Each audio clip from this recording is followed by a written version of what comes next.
Bonjour à tous, bienvenue sur le podcast quasi mensuel de la cellule. Aujourd'hui les créateurs de Sensexologie ne sont pas là, mais on a réuni du beau monde, une fois encore. Fabien Ilvain est avec nous, Frédéric Sintès. Salut. Et Christophe Beuclet. Adieu. On ne change pas une équipe qui gagne. La dernière fois on vous avait parlé du Big Model. Aujourd'hui on va s'appesantir sur une partie en fait de notre podcast qu'on a un peu éludé mais qu'on voudrait développer maintenant. C'est la scénarisation. Et ici on a un expert, Frédéric, qui a fait quand même pas mal d'articles. Je suis désolé. Expert, ouais. Ah ouais, bon, d'accord. Je me considère pas comme tel, mais Non, en tout cas, bon. j'aime réfléchir sur le sujet, c'est sûr. Clairement, t'as quand même pondu pas mal d'articles à ce sujet. Ouais. Alors la scénarisation, c'est quoi, Frédéric ? Alors, c'est un mot, encore une fois, relativement ambigu, comme beaucoup de termes employés dans le milieu rôliste. Ouais. En fait, on parle de scénarisation pour tout ce qui est préparation de parties. Voilà, ça incombe en fait au MJ, mais moi j'ai un avis un petit peu plus large sur le sujet. Et surtout, je trouve que ça pose problème parce qu'en fait, on a comme référent dans le milieu de la fiction, on a uniquement des médiums linéaires, c'est-à-dire cinéma, télévision, série, donc roman, etc. Alors que le jeu de rôle, par définition, est quelque chose qui est interactif et donc qui produit des histoires, qui peut permettre de produire des histoires non linéaires. Ouais. Enfin bon, on va développer ça. Les personnages sont beaucoup plus libres en fait. Voilà, on a des joueurs qui ont la possibilité de faire des choix. Ces choix, en tout cas à mon sens, devraient aider à modifier l'histoire. Ce que tu dis déjà de base, j'ai l'impression, c'est qu'en fait, les choses dont les rôlistes, enfin les ressources culturelles dont les rôlistes s'inspirent pour créer leur scénario n'est peut-être pas adapté au médium qu'est le jeu de rôle. Oui, alors bien sûr, il y a des tonnes de manières de s'y prendre. Il y a beaucoup de MJ qui ont leurs propres techniques, qui peuvent être très bonnes d'ailleurs. Mais voilà, souvent, moi, pendant des années et des années, je me suis inspiré des films que j'aimais, des livres que j'aimais. Et j'ai écrit des scénars qui étaient extrêmement linéaires. Rien que le terme scénario, en fait, ça pose problème, puisque le scénario au départ, c'est un truc qui vient, me semble-t-il, du cinéma. Et dans lequel c'est un document dans lequel on dit voilà, le héros fait ça, il dit ça, ensuite il va à tel endroit, il rencontre tel personnage. Alors que pour le jeu de rôle, d'après ce que tu vas nous en dire, je crois, ça se passe pas du tout comme ça. Bah non, en effet. Souvent, la question, moi, une question que je me suis posée à un certain moment, et d'ailleurs un ami, Gaël, disait ça aussi. Il disait pourquoi est-ce que dans le jeu de rôle, la majeure du temps, on n'est pas le protagoniste. Donc, protagoniste, c'est celui dont le combat est le premier, celui que le spectateur va suivre en priorité. Étymologiquement, tu veux dire protagoniste. Voilà, exactement. Et au final, d'après les réflexions qui ont été faites autour, le protagoniste dans une œuvre de fiction linéaire, c'est celui qui souffre le plus. Donc par compassion, le spectateur va s'identifier à lui. D'accord. Alors en jeu de rôle, c'est quelque chose de bien plus compliqué, mais on va peut-être pas aborder ça dans les détails. Donc une histoire, c'est est construite et modelée par les actions du protagoniste. D'accord. Donc ça, c'est les définitions qu'on va rencontrer dans les bouquins de dramaturgie. En préparation de ce podcast, Christophe, tu disais, moi le scénar, ça... Qu'est-ce que tu penses de la préparation, de la scénarisation en général ? J'ai l'impression que tu disais que ça te cassait les pieds. Ouais, je crois qu'on peut dire pour ça rester de manière poli. polie. Ouais. C'est rare que j'aime passer plus d'une demi-heure à préparer une séance de jeu de rôle, on va dire ça comme ça. Donc ah oui, pourtant c'est ce que font la plupart des maîtres de jeu. Oui, d'accord. Mais là je parle juste de moi, parce que voilà, moi ça me casse les pieds effectivement. La plupart du temps, il y a toujours des exceptions. Tout d'un coup, je veux développer un monde, et puis voilà, bon, là je le ferai aussi parce que ça me servira pour plus qu'une partie, mais ouais, mon objectif en général, c'est de ne pas dépasser la demi-heure de préparation, parce que ça me prend la tête, quoi. D'accord. Et qu'est-ce qui te pose problème dans la scénarisation ? C'est pas du jeu, c'est pas jouer. Moi, je veux jouer, je veux pas passer du temps à préparer. Si, c'est jouer, mais c'est... on verra ça. Non, je veux pas... Ouais, moi je considère le jeu comme étant le moment à partir duquel on est tous réunis et que blam, on y va, on balance la purée. On lance la pape. Ouais. Mais je crois que c'est pas plus profond que ça. Je suis un fainéant. Je suis un gros fainéant. Non, c'est vrai quoi. J'ai pas envie de me prendre la tête à préparer trop longtemps. Mais c'est pareil. Donc hier soir, on a eu l'occasion de faire une partie ensemble tous les deux. Et tu disais à un moment donné, alors je sais plus si c'est dans un intermède où tu disais, moi quand il y a un scénario, je me sens perdu, ou je suis pas efficace. T'as dit ça à un moment donné. Ouais, alors là c'est en tant que joueur. C'est vrai que j'aime pas. Ouais, j'aime pas devoir suivre comme le petit pousset des petites pierres, puis trouver un chemin déjà prêt tracé à travers un monde, faire du lèche-vitrina, regarder ce magnifique lieu, regarder ce personnage, comme il est beau, comme il est fort, comme il est torturé, comme il est... Lèche-vitrine, c'est un super concept. Moi j'ai un peu le même, le même problème. J'ai entendu plusieurs fois des meneurs me dire non mais chez moi les joueurs ont une vraie liberté, tout ça, et en fait effectivement on était dans une pièce close, on avait une vraie liberté, mais tant qu'on n'avait pas soulevé le tapis sous lequel il y avait l'indice,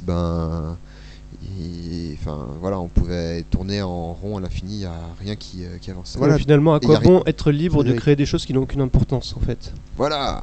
Alors, le mot est lâché, voilà, parce qu'en fait, Frédéric, c'est vraiment à partir de ce genre de réflexion que toi, ta réflexion est née. C'est-à-dire que t'as constaté ça en tant que joueur, en tant que maître de jeu, tous les problèmes que signale un peu Christophe, les problèmes de lèche-vitrine, les problèmes de soulever le tapis, comme dirait Fabien. Alors, justement, où est-ce qu'elle t'a amené cette réflexion ? Comment est-ce que tu y as répondu ? Alors en fait, franchement, quand je joue une partie de jeu de rôle, même si le MJ est formidable, excellent, un bon acteur, un bon metteur en scène, un bon scénariste, qui a toutes les qualités du monde, quoi, eh bien, je trouve ça faiblard en général. Ouais. Je trouve ça faiblard, je préfère lire un bon bouquin. Parce que le mec a le temps de travailler le moindre mot, la moindre phrase. Ça me subjugue quand je lis un bouquin, quand je regarde un film. Voilà, il y a les images en plus, il y a la musique. Je suis pris dedans, j'ai envie de chialer, etc. Mais en jeu de rôle, même si le MJ, les meilleurs MJ que j'ai vus, ils me font pas le même effet émotionnel. Ce que je remarque, c'est que c'est dans l'interactivité qu'il y a une véritable possibilité pour le joueur de s'impliquer, en réalité. Je suis de ceux qui pensent que l'immersion est favorisée par les enjeux créatifs des joueurs. D'accord.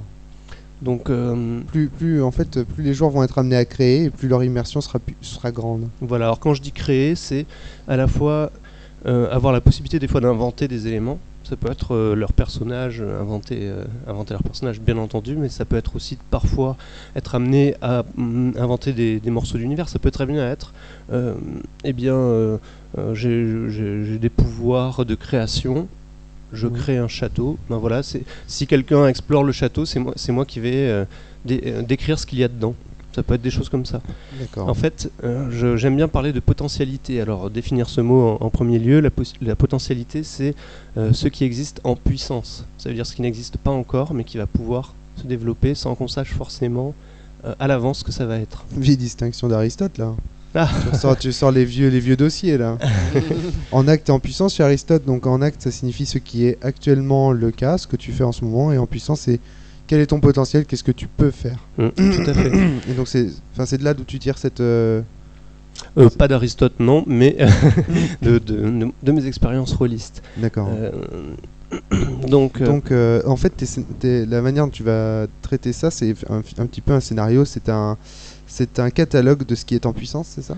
Non, pas vraiment. Ça pourrait éventuellement, mais moi ce qui m'intéresse en fait, c'est d'avoir une préparation de partie qui ne soit pas une prévision de ce qui doit se passer, mais simplement des propositions de situations au sein desquelles les personnages vont les personnages vont devoir agir, ou en tout cas être fortement sollicités pour agir. Il y a les exemples de base qu'on connaît tous.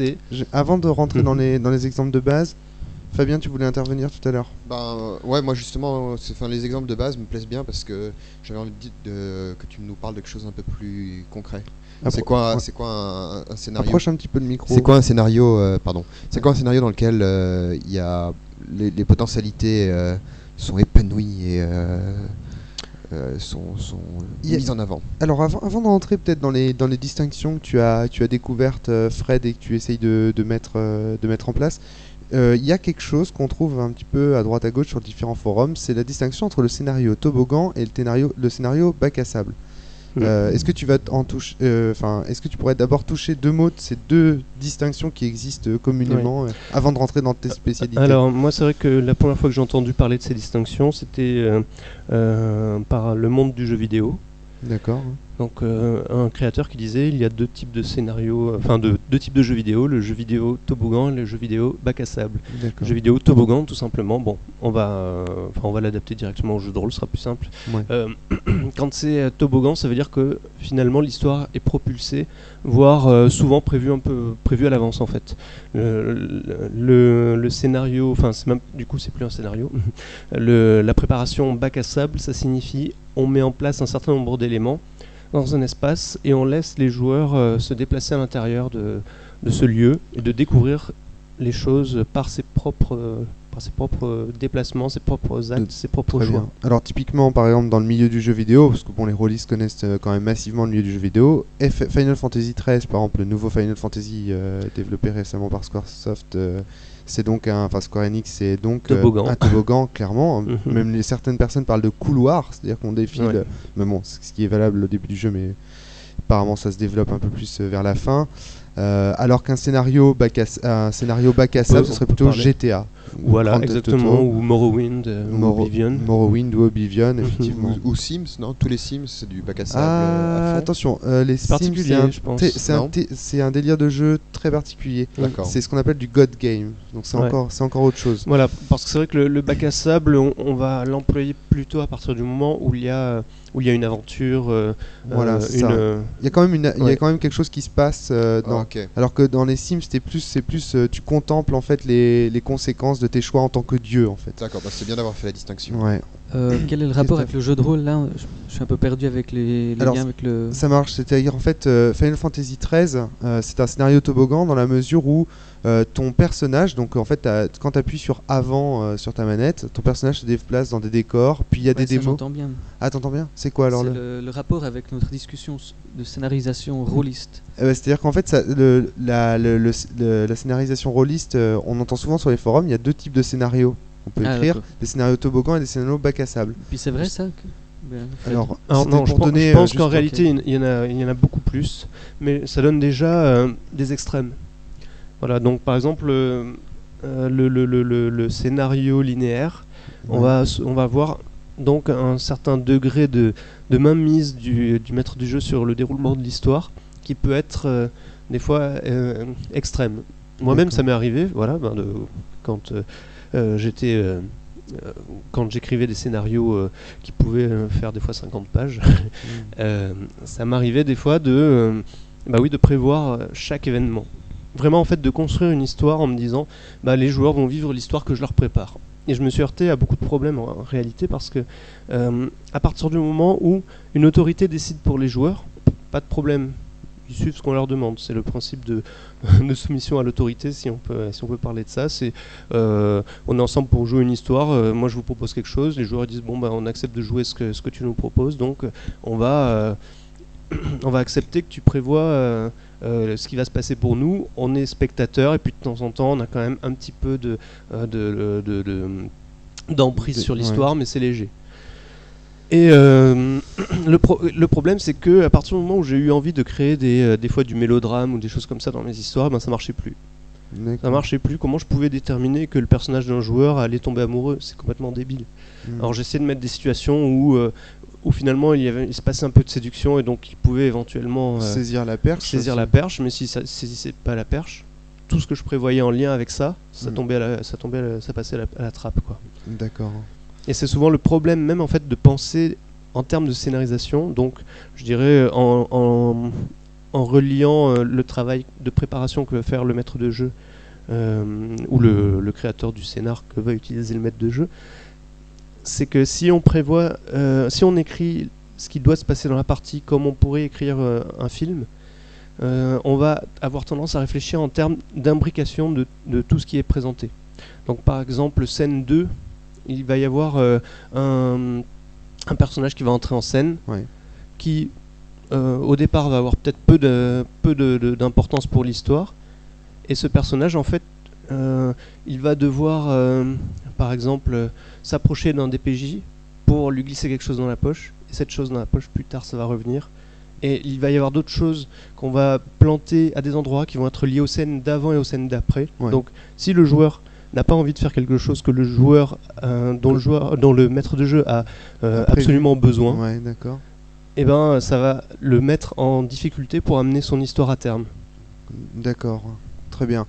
Donc en fait, le scénario peut poser des soucis au maître de jeu, et aux joueurs, dans la mesure où le maître de jeu va être obligé de déterminer ses joueurs à faire telle ou telle action. Ouais, Christophe ? Est-ce que c'est ce que tu nous as évoqué au dernier podcast sur le big model qu'on appelle le problème avant le petit déjeuner, la chose impossible avant le petit déjeuner ? Oui, tout à fait. Est-ce que je le répète éventuellement oui, éventuellement pour ceux qui n'auraient pas entendu le dernier podcast. Donc le truc impossible avant le petit-déj, c'est en fait quelque chose qui a été identifié apparemment par Ron Edwards, si j'en crois mes sources. Les sources sont assises sur ta gauche, je crois. Voilà. Et qui consiste en fait en une croyance assez répandue dans le milieu du jeu de rôle, qui est que le maître de jeu a le contrôle de l'histoire, pendant que les joueurs ont le contrôle des personnages principaux de cette histoire. Ce qui, d'un point de vue narratologique, est complètement aberrant, étant donné qu'une histoire est composée des actes des personnages principaux. Donc si quelqu'un a prévu une histoire, mais que les autres ont le contrôle des personnages principaux de cette histoire, ça semble quelque chose qui ne peut qu'amener à des conflits, en fait. Alors parfois ça se passe bien quand finalement les joueurs sont relativement gentils avec le MJ, voire dociles. Excusez-moi le jugement de valeur, mais moi ce que je vois... Mais attends, c'est un truc de ouf ce que tu es en train de soulever là. C'est-à-dire qu'en fait, toi, quand tu continues à écrire des scénarios, Frédéric ? Non. Ah bon ? Et pourtant, il fait toujours du jeu de rôle. Alors là, je comprends pas. Donc ça veut dire que tu es en train de nous dire que finalement, à chaque fois qu'un MJ prévoit des choses, c'est foutu, quoi. Il y a des choses qu'on peut prévoir de manière fertile pour la partie, et des choses, je pense qu'il vaut mieux éviter de prévoir. Ce que je vois, c'est que la plupart des parties, dans les clubs de jeux de rôle, par exemple, où je joue toujours, d'ailleurs, le club de jeux de rôle où je joue toujours, je vois souvent des MJ qui disent j'ai dû mettre mon scénar au chiottes parce que les joueurs ne sont pas allés là où je prévoyais. Ah merde. Ou bien quelqu'un a fait quelque chose de complètement absurde pendant la partie, et résultat, finalement ils sont morts au milieu du scénar parce que... On a également des joueurs qui partent dans l'idée tiens, je vais détruire le scénar du maître de jeu. Exactement. On peut dire aussi que d'une certaine façon, plus le maître de jeu va se positionner comme un tyran despotique, plus les joueurs vont être tentés d'adopter une des deux postures, celle de l'élève soumis ou celle de l'élève rebelle. D'accord. Alors que si on crée de manière véritablement collaborative tous ensemble et qu'on donne des responsabilités aux joueurs, à ce moment-là, ce positionnement disparaît. Ok. Quels sont les types de scénarisation que tu as repéré, Frédéric ? Alors, en premier lieu, j'aimerais bien, je pense que Christophe peut m'aider à ce niveau-là, lister un certain nombre de propositions que Ron Edwards donne dans son article LNS et autres sujets de théorie rôliste. Christophe, hein. Ouais, alors, il t'a invoqué là, il a engagé ses manas. Mortel, que puis-je faire pour toi ? T'as pas le manavoc, c'est bon, tu peux y aller. Créature 6-6, Christophe. Silent Drift. Ouais, donc dans cet article, il propose un certain nombre de techniques de préparation à la partie qu'il a constaté d'un point de vue historique dans les jeux qu'il a vus au cours de sa carrière. Ouais. Il propose la préparation de type aventure linéaire. Je pense que ça c'est l'idée de fournir une série de rencontres prévues de manière C'est le précise. C'est un peu le toboggan là. C'est le Chronologique, toboggan. ouais. Ouais, Ça a l'air d'être le toboggan. Voilà, c'est le toboggan. Il y a une variante de cela, c'est que on admet des ramifications à certains points. C'est-à-dire Par exemple, voilà, il y a une décision. Est-ce que vous allez accepter tel et tel PNJ dans le groupe ou pas? Ouais. Si vous l'acceptez, alors vous passerez la porte de telle et telle ville sans souci parce qu'il connaît les gardes. Sinon, vous devrez passer par les égouts, par exemple. D'accord. Mais ensuite, une fois qu'on a pris cette décision, finalement, on continue sur un brin, en tout cas, en mode aventure linéaire. Jusqu'à ce D'accord. qu'il Alors, se présente justement, une On nouvelle- peut parler de scénario en arborescence en fait. Ouais, alors ça c'est très intéressant. Je pense, quand tu ouais, dis ça, je carrément, pense quoi. notamment à un jeu vidéo qui est sorti récemment qui s'appelle Heavy Rain, dont Ouais. on a un petit peu parlé avec Frédéric il y a quelques temps, et donc qui est justement, en fait, c'est un toboggan Heavy Rain, parce que lorsque tu fais des choix, C'est un toboggan à choix multiples. voilà, c'est un toboggan à choix multiples. C'est-à-dire, c'est un toboggan mais en fait, au final, tu es obligé d'avancer dans une direction donnée. Et il y a une certaine forme de linéarité. Si tu fais le choix A, tu vas dans la ramification A. Puis ensuite, dans la ramification A, tu as B et B'. Si tu fais B, ça fait A, Alors, B, c'est un, B. c'est un peu particulier quand même Heavy Rain parce qu'il y a quand même un principe d'élasticité dans l'histoire. C'est-à-dire qu'en fait, la plupart des choix que va faire le joueur vont créer, je dirais presque une forme de statistique de direction D'accord. de l'histoire. Donc si on prend beaucoup de choix qui vont vers A, et ben au final on va finir sur la fin A. Si on prend beaucoup de choix qui vont vers B, au final on arrivera plutôt D'accord. sur la fin B. Et c'est fou comme le jeu vidéo est précieux, je trouve, dans le domaine du jeu de rôle à ce niveau-là. Enfin, au niveau des jeux. Précieux. La question se pose dans quel sens, en fait, historiquement, c'est allé, ce genre de scénarisation. Souvent, les scénaristes de jeux vidéo sont en fait des rôlistes. Ouais. Si on regarde, c'est... Ah, Il y en a, Mais- ouais, il y en a. il y en a pas Ouais, mal, mais attention. Enfin, moi, J'ai déjà souvent entendu... ça fait des années que je milite dans le milieu mais bon, j'ai pas D'accord. beaucoup de retours, donc je sais Dire pas des s'ils conneries, sont ce que je si rôlistes que ça. Ça dépend. Mais des- bon, enfin, en même ouais, temps, des cas. comment aurait-on fait autrement? Est-ce que c'est pas nécessaire dans le jeu vidéo, vu les moyens techniques, de faire des Bah écoute, ouais, c'est vrai que c'est. progressions linéaires? Mais bon, ça, Ouais. ça nous mène à d'autres considérations. Oui, c'est Peut-on vrai. arriver Alors, dans un jeu vidéo à des situations qu'on n'a pas prévues? Ça me paraît difficile. Mais Alors que dans le pourquoi jeu de rôle, peut-être essayer de revenir sur les différents. Ah non, un peu de jeux vidéo. c'est un podcast sur le jeu de rôle. Non, Romaric. non, oui, Ouais, mais ouais. non, mais malgré tout, je trouve qu'il y a des relations entre les deux, puis on le dit jamais. Alors, je suis content qu'on en parle un petit peu. Ouais, mais Christophe, on poursuit un petit peu ce que tu disais. Donc, ce que Frédéric disait sur Heavy Rain, c'est ça? ouais, attention à ton micro. Que- Ouais. Que un certain nombre de choix mènent à telle fin. Ouais. Ça me mène à la technique appelée tous les chemins mènent à Rome. Où en fait, La ville, pas le présentateur de ce podcast.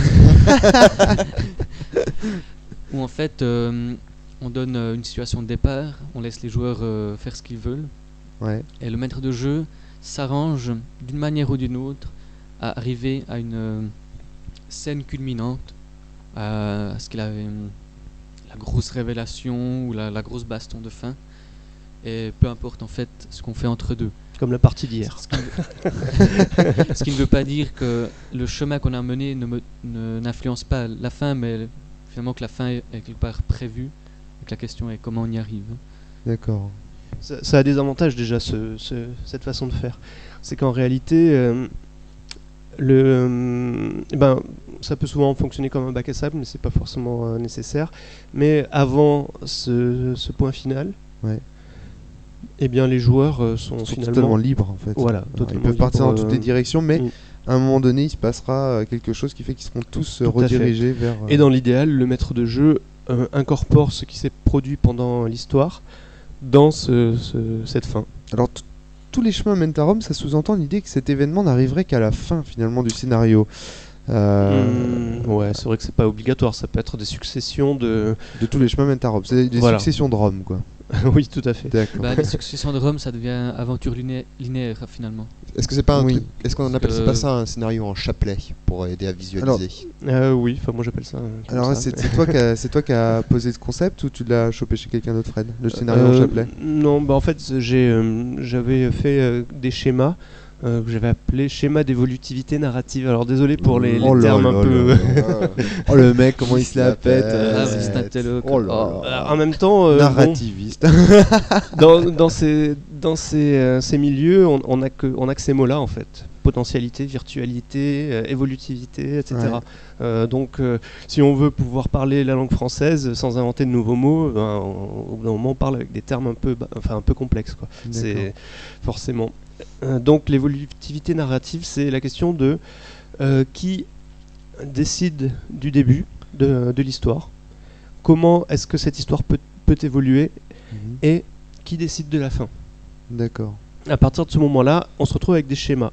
Des schémas qui sont, par exemple, quand on a une aventure linéaire, eh ben, c'est une ligne.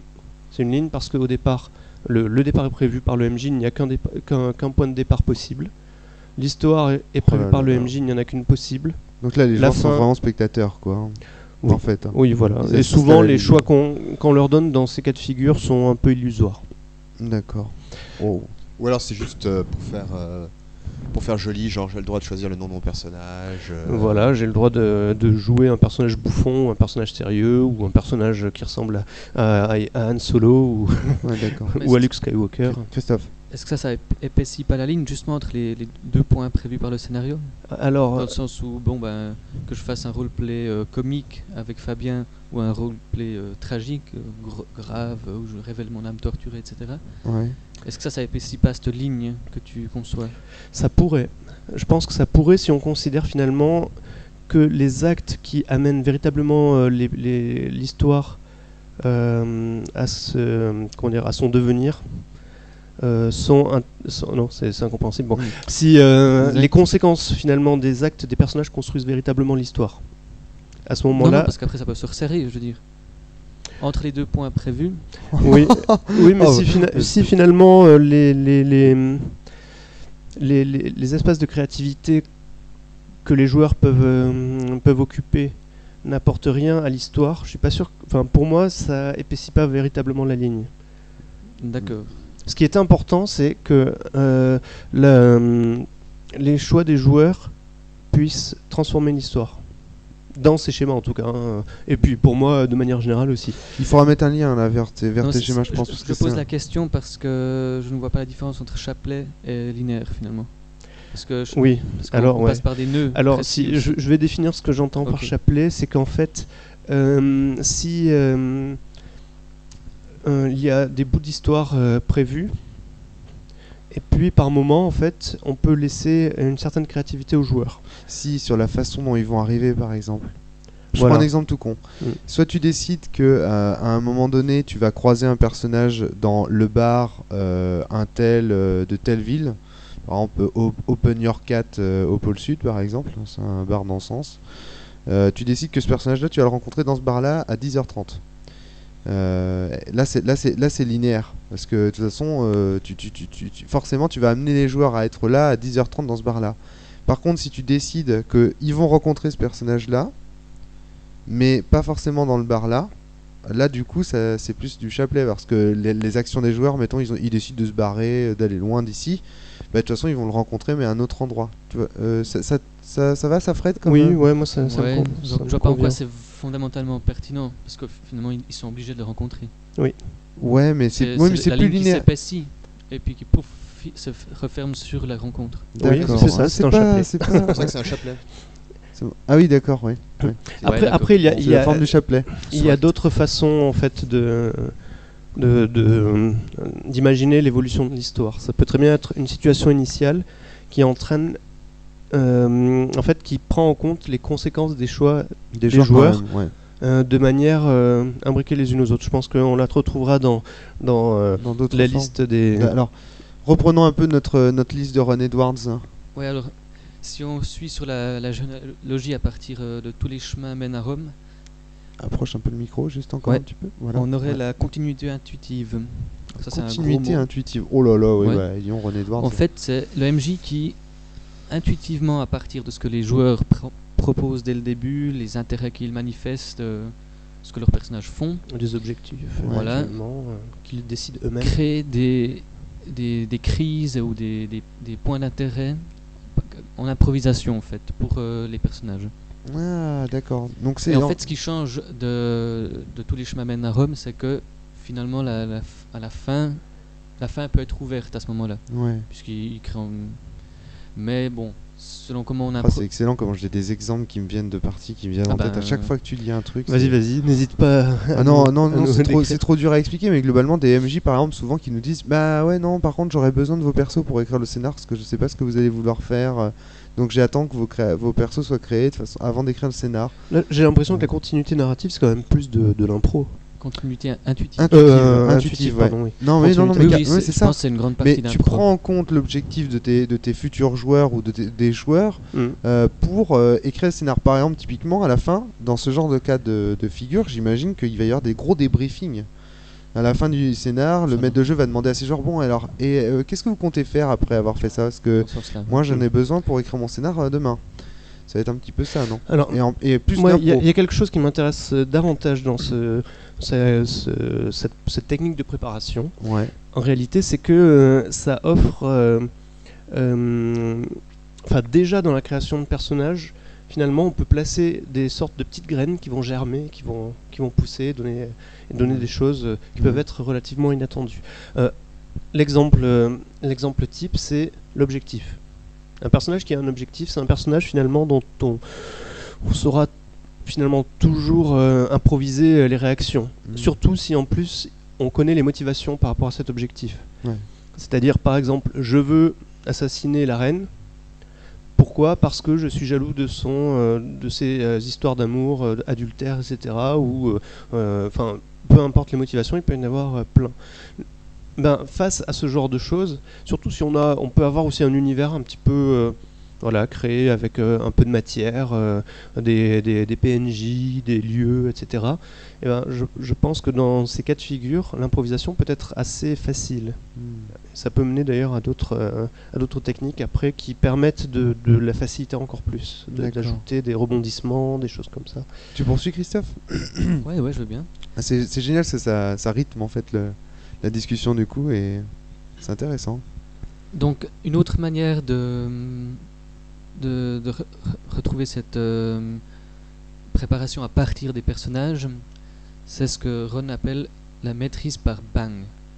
Un bang, c'est un événement qui va toucher un ou plusieurs personnages et qui va le forcer à prendre une décision importante. Un bang. Moi ça va forcer parce que tout simplement... j'aurais besoin d'un exemple là, j'ai pas d'exemple typique qui me vient en tête. Une révélation sur tel et tel personnage. Typiquement, je joue Luke Skywalker. Ouais. Et le MJ me révèle qu'en fait Darth Vader est mon père. Quoi? Non. Ben, pourquoi tu me l'as pas dit tout ça? Du coup, qu'est-ce que je choisis? Est-ce que je choisis de continuer à combattre?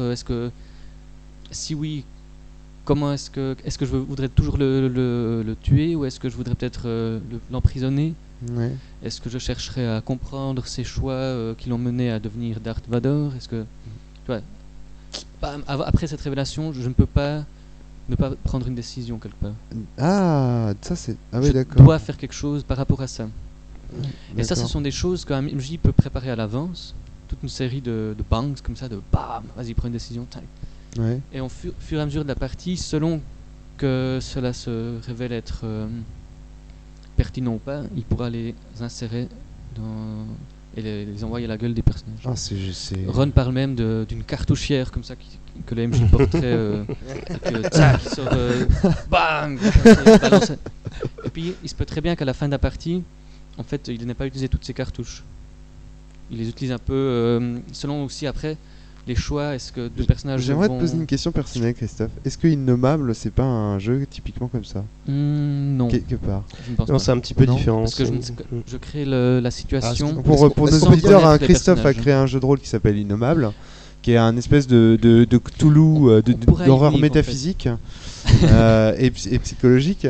Donc, moi, c'est un peu ce que j'ai ressenti. Ouais, d'accord, mais je préfère finir peut-être excuse-moi. La généalogie, parce que justement, le dernier terme, la dernière technique dont parle Ron, toujours dans cette approche historique, il ne dit pas que c'est exhaustif, il ne dit pas que c'est J'aimerais. Ouais, je ne dis pas que c'est exhaustif, voilà. Avant ça, on peut peut-être faire un tour de table sur le bang, Ouais. comme on l'a fait pour toutes les autres. D'accord. Est-ce que tu as des commentaires à faire sur cette technique, Fred? Est-ce qu'elle te convient? Moi, j'ai l'impression que c'est celle qui paraît la plus séduisante en tant que joueur. Il y en a d'autres qui sont intéressantes. Ce qui peut être compliqué dans la succession de bang, c'est qu'en fait, ça peut être des fois difficile d'envisager un bang futur Ouais. sans forcément savoir comment les joueurs vont réagir au bang précédent. Il y a sans doute des techniques, remarque, pour... Ouais, c'est la raison pour laquelle il dit créons une série à l'avance, tout en étant prêt à ne pas tous les mettre si la situation ne le permet pas quelque part. D'accord. Et on peut tout à fait improviser tout d'un coup une idée. Ah mais oui, bien sûr, si maintenant je lui dis qu'en plus Leila est sa sœur cachée, là le gars il va juste décéder. Ouais, je lui dis ça, bam, qu'est-ce qui se passe? D'accord. Ok. Ouais, d'accord. Ah, c'est vraiment intéressant. La dernière forme? Pour la dernière forme, on appelle ça le diagramme de relation.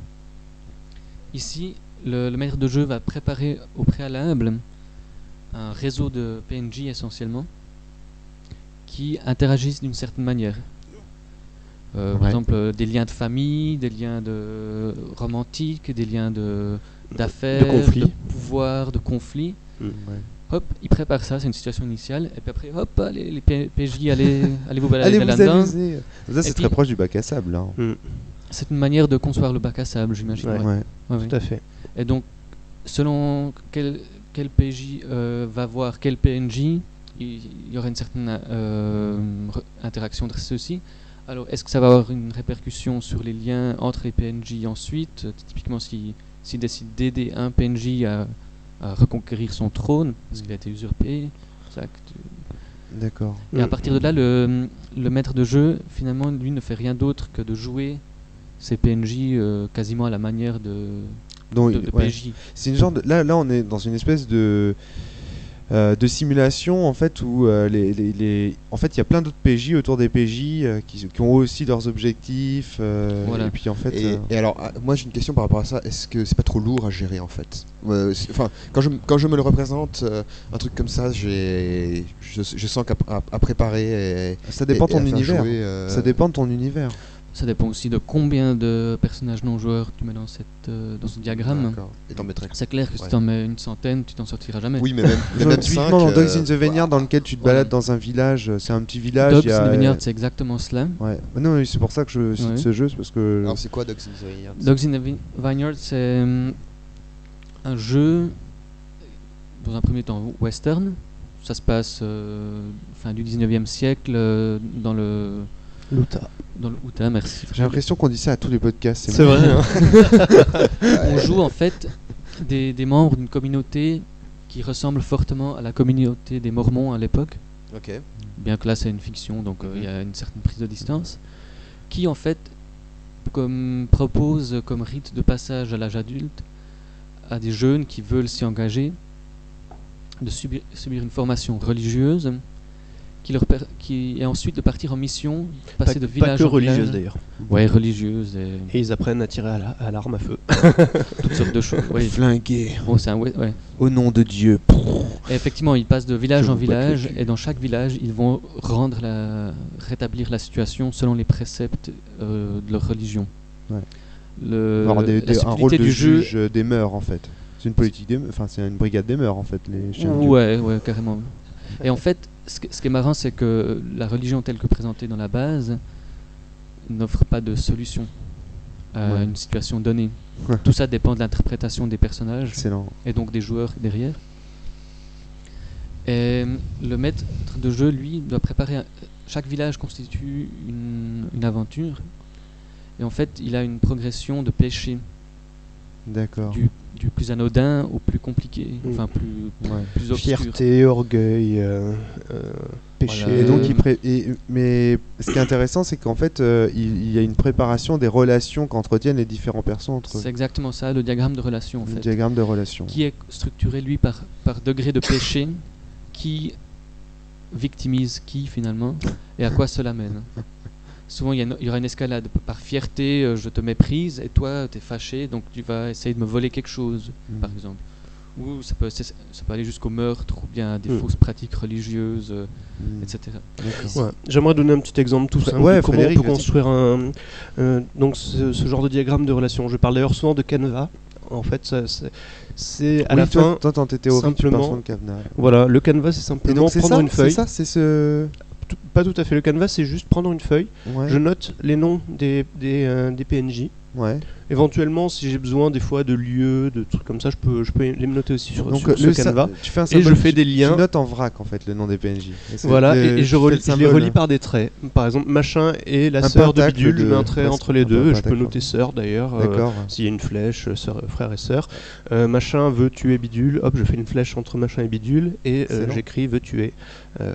Et comme ça, on a sur une feuille. Ouais. Bah, on a tout ce dont on a besoin, enfin les liens entre les différents éléments du diagramme de relation. Voilà, et j'appelle ça un canevas parce que bon, au final ça ressemble à. D'accord. Voilà. Fabien, tu voulais intervenir ? Oui, moi j'avais encore une question. Micro. Fabien, t'es loin là. Ah, pardon. Là, tu t'es éloigné de 2 mètres pour nos auditeurs au moins. Pardon. 3 mètres peut-être. T'es à l'autre bout de la pièce. Excuse-moi.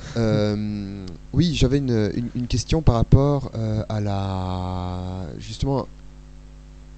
Tu vas nous chanter une chanson, Christophe ? Il se lève avec le micro là, au même milieu de la pièce. Non, je vais pas vous chanter de chanson.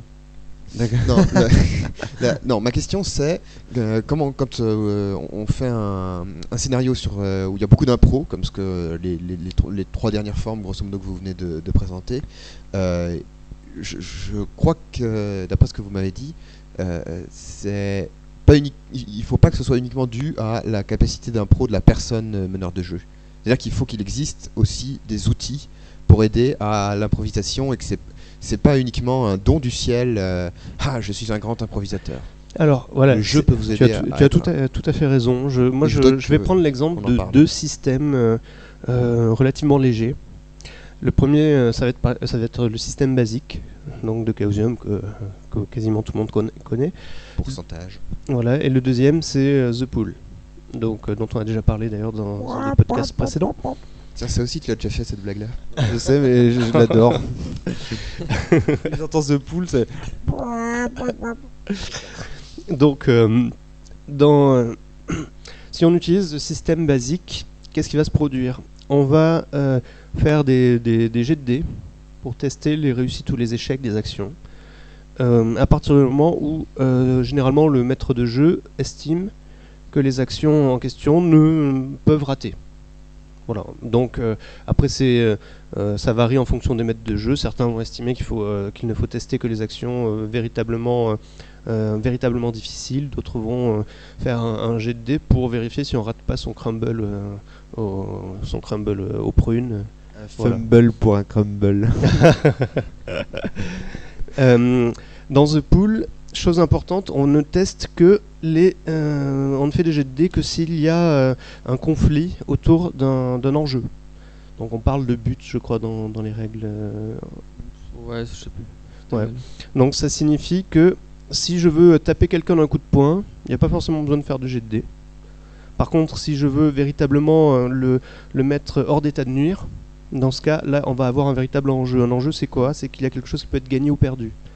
Et qu'on considère, bien entendu, que gagner ou perdre ces choses-là, ça va faire évoluer l'histoire, toujours de manière satisfaisante. Et, si je peux me permettre, c'est carrément un conflit d'intérêts, en fait, ce que tu décris. Oui, tout à fait. Parce que si je veux mettre un point juste pour le style à quelqu'un, j'ai quand même à gagner ou à perdre un gros bleu, un cocard. Oui. Mais si ça fait partie juste de l'interaction entre les personnages, il n'y a pas vraiment de conflit d'intérêt, peut-être. Oui, je pense que c'est intéressant comme ça. C'est un problème aussi qui nécessiterait une énorme réflexion, c'est quand est-ce qu'il y a conflit. C'est un truc, ça c'est presque le thème d'un podcast encore une fois. Ça dépend des jeux en fait. On va peut-être pas y répondre maintenant, mais, peut-être pas y répondre maintenant. Cette distinction est intéressante. On parle de résolution de tâches et de résolution de conflits. D'accord. La résolution de tâches, c'est si par exemple tu as le barbare qui dit je tape sur la table pour la casser, pour impressionner mes adversaires, tu fais un jet de dés qui rate, tu vas passer pour un con.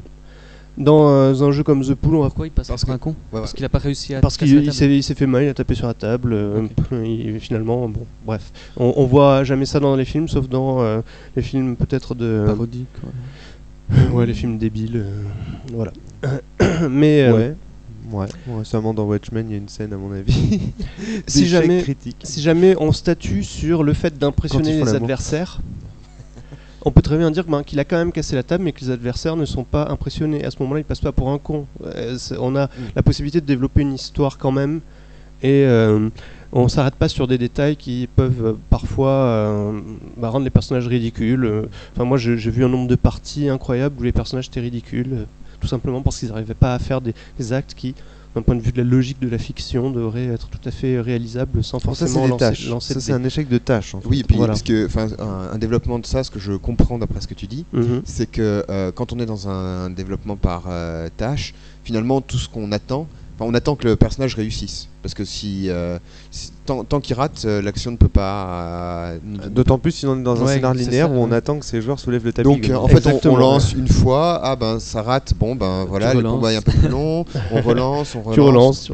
C'est un peu comme, il y a un épisode dans Nailbuck où le voleur écoute à travers une porte et puis je n'entends rien. Alors, essayez encore. Ah, je n'entends toujours rien. Essayez encore. Oh, j'entends 3 gardes en train de jouer au poker avec une bouteille de vin derrière la porte. Voilà, c'est énorme comme Nailbuck a stigmatisé plein de réflexes rôlistes. Ah, c'est certain, oui. Il y a un autre truc important dans The Pool, c'est qu'en fait... ouais. Désolé, bon. Il y a un autre truc très important, c'est qu'en fait, quand le joueur réussit, il a la possibilité de narrer le résultat du conflit. Donc, un des gros intérêts de ça, c'est qu'en fait, ça peut lâcher un peu du lest, permettre au MJ de lâcher du lest. Parce que quand le MJ doit toujours répondre à toutes les conséquences de toutes les actions, il y a des moments, des fois, où, moi ça m'est arrivé, d'imagination, tout simplement. Ouais. Parfois tu t'essouffles, quoi. Ouais, et puis résultat, le coup de hache raté, il va taper le mur. Ça c'est un truc que j'ai testé dans Monostatos. À partir du moment où tu laisses les gens raconter les joueurs raconter les réussites de leur personnage, non seulement ça t'épuise beaucoup moins, les parties sont vachement plus agréables quand t'es meneur, mais en plus tu les vois apporter des trucs absolument extraordinaires. Ils enrichissent tout seul. Faites confiance en la créativité de vos joueurs. Et donc pour revenir à la question, la réponse que tu apportes finalement sur des exemples types d'outils, d'outils de systèmes qui permettent de faciliter l'improvisation. Par exemple, si tu réussis ce jet de dés, tu vas nous raconter, donc improviser, l'issue de l'action. Oui. Ou bien sur le premier exemple que... La différence entre la résolution de tâches ou la résolution de conflit. C'est-à-dire, si tu réussis si le joueur réussit le jet de dés, on va raconter les conséquences de l'acte plus encore que l'acte lui-même. Oui, t'as raison Fabien, ça félicite l'improvisation, parce que dans la mesure où là, en plus ça fait moins de choses à improviser aussi pour le maître de jeu. Voilà, on tire profit de tous les cerveaux autour de la table. Ouais, exactement. Et 3 cerveaux valent mieux qu'un. Il y a beaucoup plus d'idées dans 3 cerveaux que dans un. Ça c'est sûr. Donc pour revenir quand même à l'aspect scénarisation, parce qu'on s'est un petit peu éloigné pour expliquer des distinctions entre conflit-tâches, mais malgré tout c'était quand même assez éclairant. J'ai envie de vous poser une question qui a peut-être pas de sens, mais quand même. Pour Monostatos, quel genre de... Comment est-ce que comment toi Fabien, tu conseilles à ton MJ d'écrire ses scénarios? C'est quoi Monostatos? Alors c'est quoi Monostatos? Alors Monostatos. Monostatos, c'est un jeu de rôle que je suis en train de développer, qui est plutôt jeune puisqu'il a un petit peu plus d'un an et demi maintenant. Qui est un jeu de rôle héroïque et mystique dans lequel vous incarnez des héros avec un grand H, des rebelles à un dieu nihiliste qui rend l'univers laid, standardisé et triste. Ouais. Donc ça c'est pour ce que l'univers, le jeu de rôle raconte. Oui. Et pour répondre à ta question, Romaric, c'est exactement la question que je suis en train de me poser en ce moment. c'est-à-dire quelle forme doivent prendre les scénarios à Monostatos. Jusque-là, j'avais des scénarios assez relativement basiques, enfin, disons des scénarios en chapelet en fait. C'est-à-dire que voilà, il y a un lieu qui est un ancien temple perdu au milieu du désert, il y a des voyageurs qui sont à l'intérieur de ce temple, il arrive tout un tas de choses, il y a une femme qui accouche, il y a des prêtres de Monostatos qui se pointent. T'es en train de faire des spoilers là en fait pour tous ceux qui n'ont jamais joué. Oui, non, c'est pas des spoilers. Non, c'est ce qu'on appelle un teaser, c'est pas un spoiler. D'accord, ok. C'est pour donner envie. Et donc là-dedans, une grosse voix, c'est un teaser, bordel. les joueurs, les joueurs commencent à, les joueurs donc peuvent faire plein de choses. Et sur ce scénario-là, j'ai vu des comportements très différents. Mais au bout d'un moment, à la fin, il faut quand même qu'ils aillent à la scène suivante. Donc là, hop, le chapelet, la perle du chapelet se referme et on va à un nouvel endroit qui sont des ruines plus loin. Et à nouveau, ça s'ouvre et puis hop, ça se referme. Et bon, je suis pas très satisfait de ce fonctionnement-là pour le moment. Et je suis en train de me demander si je vais pas fonctionner. Voilà, je viens de découvrir le terme par machin intuitive, continuité intuitive et un petit peu par bang.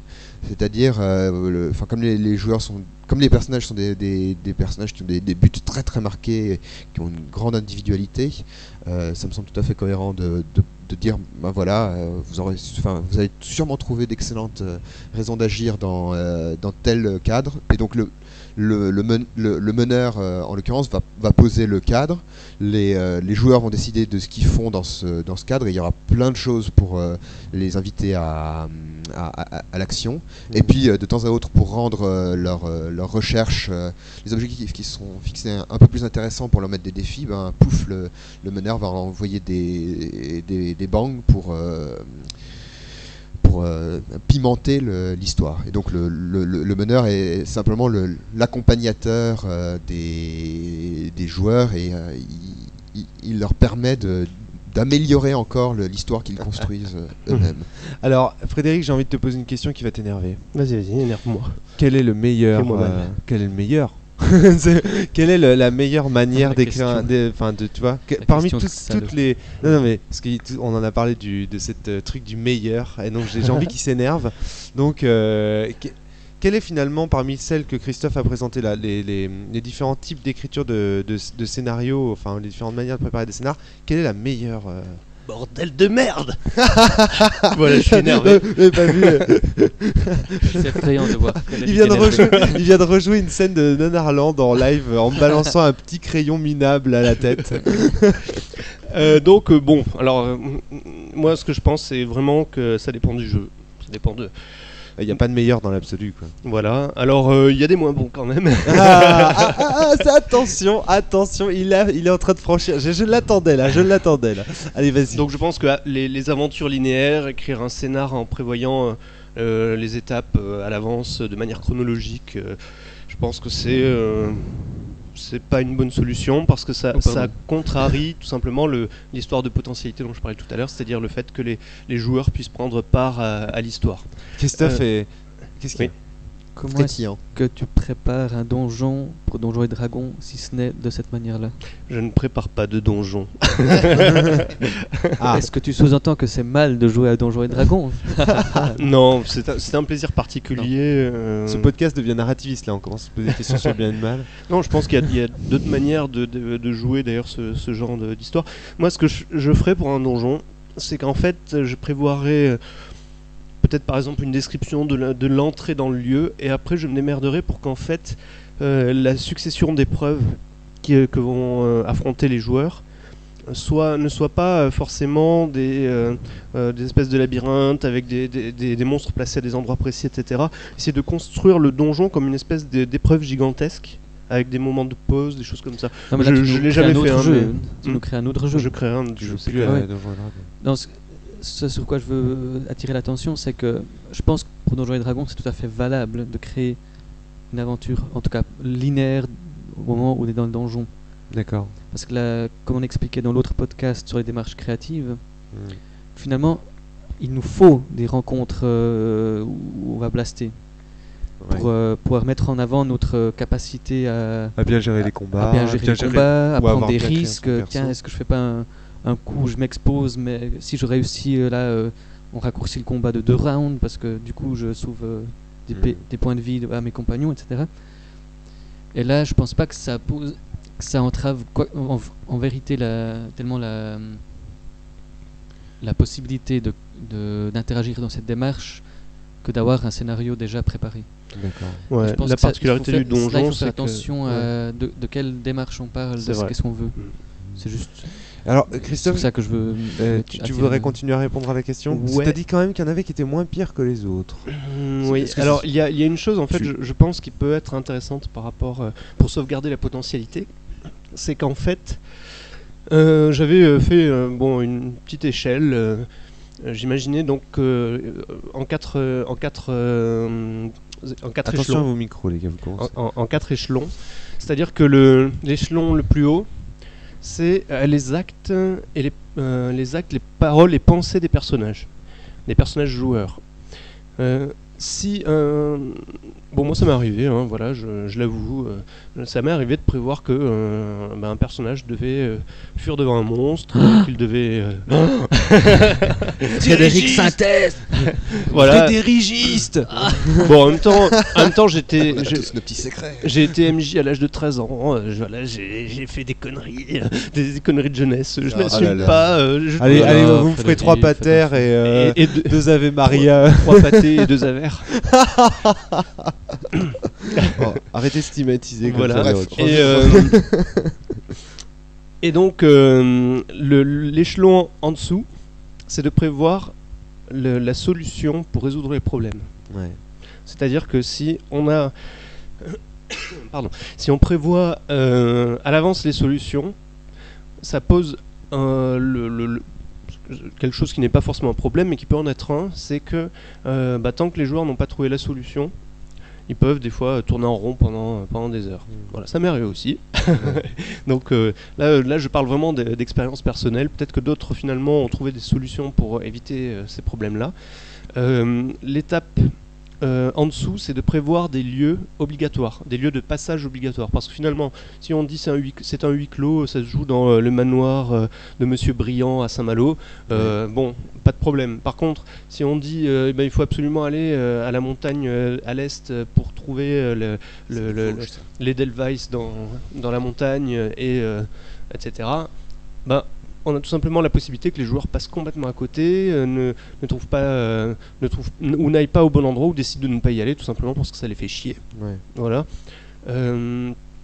Et enfin, le dernier échelon, c'est finalement celui qui, à mon sens, respecte au mieux la liberté créative des joueurs en termes de développement de l'histoire. Ouais. C'est d'imaginer que tout ce qui va pouvoir être tout ce qui est important pour l'histoire à venir, en dehors bien sûr des choix des personnages, pourra se déplacer en fait. Et c'est pour ça que ça peut être créé par l'intermédiaire de personnages ou de révélations qui ne sont pas attribuées à des lieux précis ou à des objets précis ou à des indices, à des endroits précis, etc. C'est-à-dire, par exemple, je dis à tel moment ils sauront que Machine est la sœur du coupable. Je dis ça, mais je ne dis pas comment ils vont le découvrir. Et je sais juste qu'à un certain moment, et ça rejoint un peu la manière dont tu crées tes préparations pour Innommable, Christophe. Alors. Ouais, alors donc Innommable en 2 mots. Ouais, il faut peut-être présenter le jeu d'abord. Voilà, qu'on sache de quoi on parle. Essentiellement c'est du Lovecraft déjanté. On va du Lovecraft débridé, tu sais. Ouais, du Lovecraft mais qui sent pas le vieux grenier pourri, quoi. Est-ce qu'il y a du Lovecraft qui est pas déjanté? Déjanté dans le sens où les joueurs vont hurler, vont sauter dans tous les sens, et il y vont être arrive dégoûtés, vont dire des choses absurdes, et pas du Lovecraft où c'est pas un jeu où on serait très sérieux, je pense, autour de la table. Alors, pour expliquer un peu ça. J'imagine les gars en train de sauter et de sautiller autour de la Ah ouais, table. ça Non, mar- mais moi ça j'ai marche, régulièrement hein. des joueurs qui se lèvent et qui font une incantation, qui commencent à parler dans des langues qu'ils ne connaissent pas. Le Et qui pire, chers danse auditeurs, c'est et que ça qui- marche son truc. Ouais, Tu non, vois, c'est assez efficace Tu comme peux pas jeu. te prendre au Ouais, sérieux absolument. dans un jeu comme ça. Enfin, peut-être on peut, mais j'ai Ouais, jamais moi, vu. moi, je fais des parties très sérieuses. Hein, Bon, c'est vrai qu'il... où les joueurs se sont fait pipi dessus. Un tel homme. Non, désolé, je veux pas te stigmatiser. Et donc, Et donc là, le maître de jeu, bah, j'étais justement en train de regarder parce que j'ai jamais réfléchi à ça de cette manière. J'étais en train de regarder ces différents types de préparation qu'on avait évoqués. Ouais. Et finalement, très clairement, dans une première phase, je crois que c'est linéaire ou du moins le MJ a X indices à révéler. D'accord. Oh, c'est marrant ça. Donc, pour Ouais, une nommage, en- ce sera du linéaire. En plus, je veux dire, les personnages sont en grande partie prédéfinis par le scénario auquel on va jouer. On va peut-être jouer des scientifiques dans la toundra qui doivent excaver une ancienne cité hyperboréenne. D'accord. Et donc, voilà, donc les joueurs n'ont même pas choisi, ils sont des personnages dans cette équipe d'archéologues. Bon, voilà. Et en plus, le MJ, il aura préparé à l'avance, je sais plus ce que je dis, 5 indices. Ouais. À mettre dans 5 gros indices qui montrent qu'en fait, il y a quelque part des cultistes à l'œuvre, si je peux caricaturer. Des cultistes. Et bon, Chaque fois, je pense aux culturistes, puis j'imagine les mecs de Cthulhu en train de se faire des muscles avec Shunigorat. Et donc là, bon, après, on peut prendre une certaine liberté dans l'ordre dans lequel on révèle les indices, mais voilà, les joueurs, ils vont y passer clairement. D'accord. Et en même temps, le jeu permet en fait aux joueurs de faire des rêves, d'avoir des prémonitions, d'avoir des hallucinations qui contrôlent eux-mêmes pour leur personnage, qui vont venir. Une grande liberté à ce niveau-là. Voilà, C'est-à-dire que c'est nous qui choisissons. tu Parce que racontes. généralement, dans Cthulhu, quand on joue à un Cthulhu classique, c'est le maître de jeu qui raconte comment la folie se manifeste. C'est même pas le maître de jeu qui l'a choisi, d'ailleurs, il y a une table, Ouais, c'est dans le il y a bouquin. Oui, des c'est dés juste. achetés, et... Voilà. Alors que là, c'est le joueur qui décide de la folie qu'il interprète. En gros, ils décident. D'où le fait que ça devienne complètement débridé aussi. Ouais, quoi. voilà. Donc ça devient une certaine. Il choisit une voie sur laquelle il engage son personnage afin de le foutre en l'air, quoi. Ça. Et de toute façon, on va crever dans Innommable. Il y a forte chance, ouais. C'est pas obligatoire. C'est pas bah, obligatoire. comme dans non, non. toutes les parties de Cthulhu. Ouais, ouais, ouais. Moi j'ai un Oh, joueur je qui a pris l'autoroute à contresens pour fuir la menace, quoi.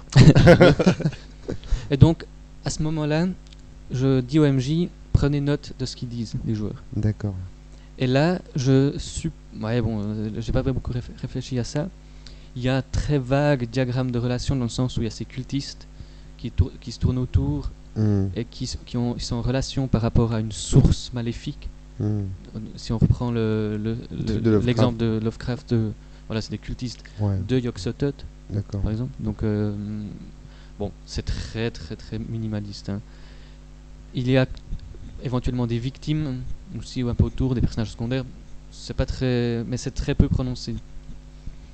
Et finalement, je pense que ça devient de la continuité intuitive, dans le sens où le maître de jeu est encouragé à reprendre ces révélations et les utiliser pour colorer le rituel que vont effectuer les cultistes. Parce que les cultistes n'ont pas encore commencé le rituel dans la deuxième phase du jeu.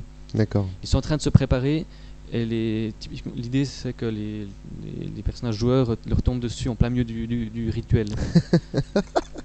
Comme ça, ils s'en prennent plein la gueule et ils voient plein de trucs qu'ils auraient jamais dû voir. Voilà, c'est pas très profond.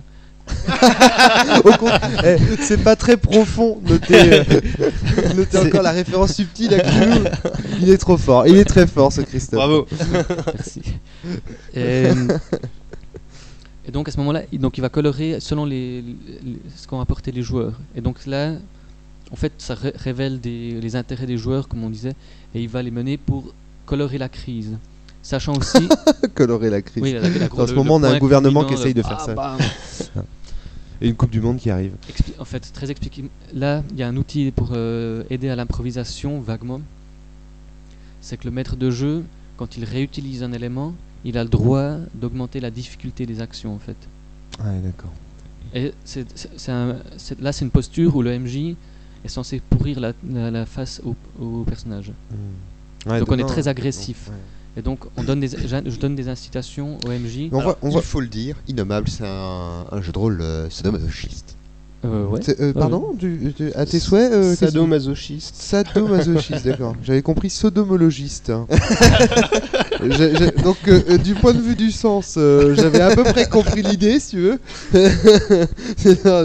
D'accord. Non, c'est pas un jeu biblique. Sodomologiste. On ne parle pas de Sodome et Gomorrhe. Donc voilà, ça serait pour. Mais je sais non, pas si ça répond à la question.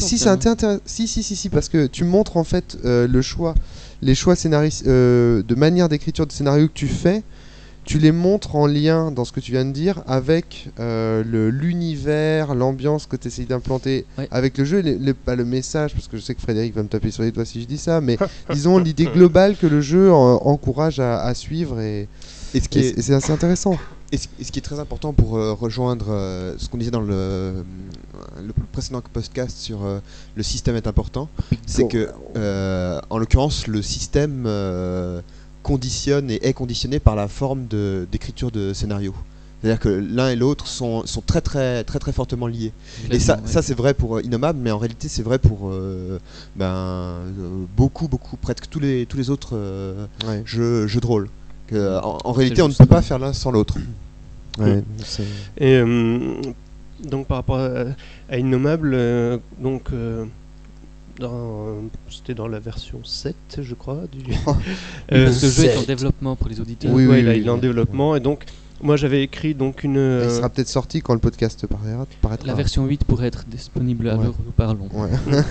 Donc j'avais écrit un synopsis de préparation, dans lequel j'avais prévu un moment que il fallait aller dans telle pièce pour découvrir le gars qui avait disparu. Voilà, il était enfermé là.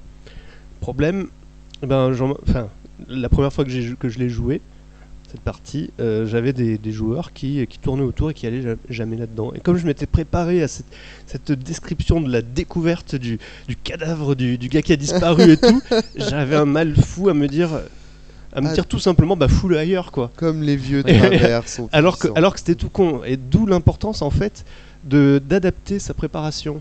C'est-à-dire que si on dit juste ils vont découvrir le cadavre, et s'ils sont dans la forêt à ce moment-là, et le cadavre est dans la forêt. Si jamais ils sont et c'est parce que limité à un lieu précis, moi dans mon expérience, j'ai vu des fois des joueurs passer 1h45 à chercher quelque chose qui était sous leur nez quoi.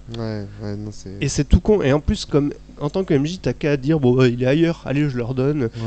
Mais finalement le réflexe est moins évident parce qu'il y a aussi je pense une part un peu psychologique du MJ un peu machiavélique qui se dit je vais leur faire la mise en scène de leur vie, ils vont souffrir etc. et en fait cette préparation psychologique à ces éléments préparés, je pense qu'elle joue fortement en la défaveur de l'impro libre en fait. Si jamais on s'est trop dit que ça allait se passer comme ça et que ça se passe pas comme ça, ça nous déchire un peu de le faire différemment de ce qu'on a prévu. Alors, je pense qu'on a su à peu près dresser les différents plans d'écriture scénaristique. Maintenant, c'est à vous d'écrire vos propres scénars. Absolument, moi je voudrais remercier aussi Fred et Christophe. Ouais, carrément. Comme dit, j'ai aussi poussé à ce sujet pour le podcast parce que ça m'intéressait énormément. Puis en fait, t'as poussé au sujet, puis t'étais resté à t'affaler sur cette espèce d'oreiller rouge là. Monastatos, mais j'avais les oreilles écoutées, j'étais en écoute active tout le temps. Donc voilà, merci, c'est génial. Moi je repars avec plein de bonnes choses dans la tête. Donc en fait, on a notre premier auditeur de ce podcast avec nous en fait aujourd'hui. Exactement, voilà. Éditeur en avant-première. Éditeur en avant-première. Bon, donc voilà, c'est à vous maintenant d'écrire vos propres scénarios. Choisissez vos propres manières d'écrire en fonction, bien sûr, des choses que vous voulez défendre, des idées que vous voulez proposer et soumettre à vos joueurs et à vos futurs meneurs éventuellement. Si vous êtes créateur de jeux, d'ici là, à bientôt. Jouez bien. Au revoir. À bientôt. Ciao. À bientôt tout le monde. Ciao.